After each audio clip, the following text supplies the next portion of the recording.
Hi everyone, good day. In this video, I'll be teaching you how to send partner gift on Monopoly Go.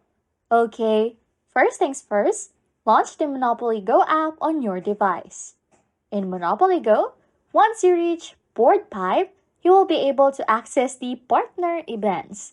You'll typically see an event or location on the game board that relates to this partner events.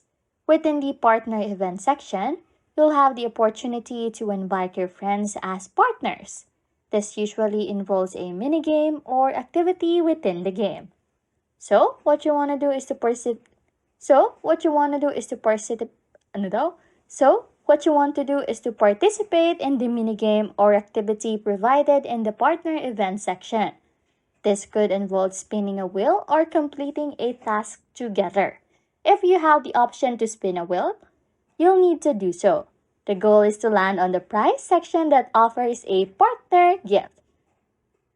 In sending the gifts to partner, once you have successfully landed on the partner section of the prize wheel, you'll be able to send gifts to your partners. This gift may be part of the event's mechanics and can help you progress further in the event or even earn more fantastic rewards. Anyways, if you like content like this, don't forget to subscribe to this channel or comment down below any tutorials you want us to make, so we can help you. And that's it. You can now send partner gift on Monopoly Go. Thanks for watching and happy scrolling.